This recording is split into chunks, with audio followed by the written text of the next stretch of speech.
Maki-update po tayo sa nagpapatuloy pa rin pong pagtitipon ng ating mga kapatid na Iglesia ni Cristo. Bumbu Isa, kamusta dyan?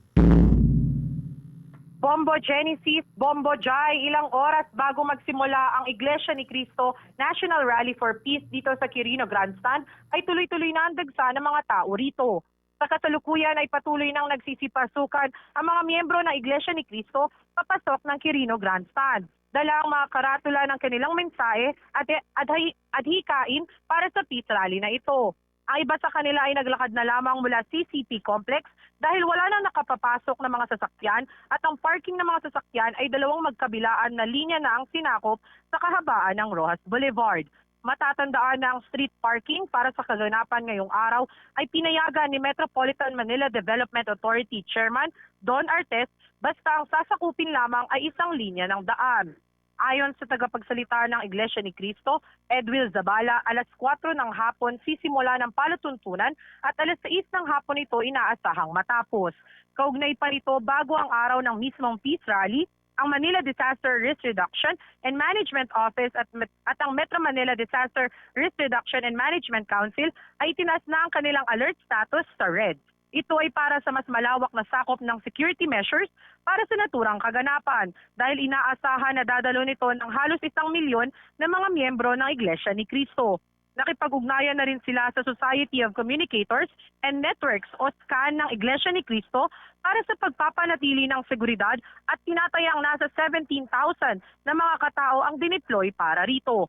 May mga road closures para sa kaganapan na ito ngayong araw kaya patuloy pa rin ang paalala ni Metropolitan Manila Development Authority Chairman Attorney Don Artes sa mga dadalo at makikisa ngayong araw sa Peace Rally. Pakinggan natin ang kanyang pahayag.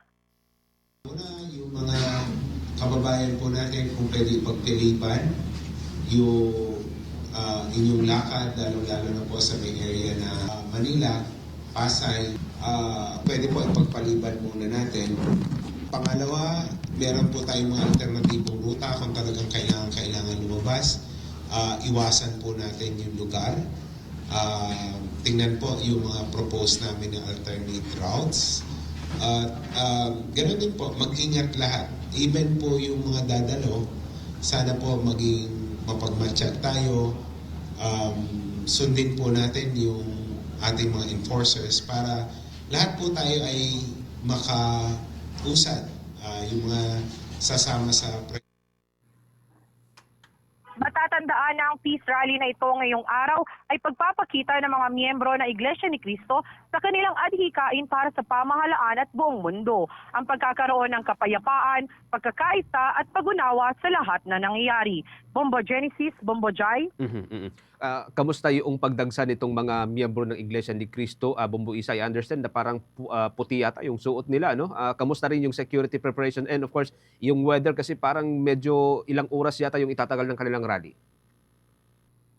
Sa katunayan, no, dito Bombo Genesis, nakikita talaga dito na yung mga dadalo sa mismong peace rally ay nakasuot sila ng puti at may mga naka-imprenta rin talaga na National Rally for Peace. Sa katunayan dito, no, kung saan ako nakapwesto, kitang-kita pa rin talaga yung dagsa ng mga tao mula pa roon dun sa CCP Complex palakad papunta doon sa Quirino Grandstand. Pagdating naman sa seguridad dito sa may kahabaan ng Rojas Boulevard dahil dito na naglalakad, no, yung mga miyembro ng Iglesia ni Cristo, may mga nag-a-assist sa kanila na mga kapulisan, lalo na yung personnel nila na mga SCAN na tinatawag, as well as pati yung mga taga-MMDA ay ina-assist sila na hindi sakupin yung buong daan dun sa magkabilaan ng Rojas Boulevard. Yung sa panahon naman ngayon, Bombo Genesis, hindi pa siya masyadong maaraw kaya talagang hindi pa rin siya nagiging mahirap para doon sa ating mga miyembro ng Iglesia ni Cristo na naglalakad dito sa kahabaan ng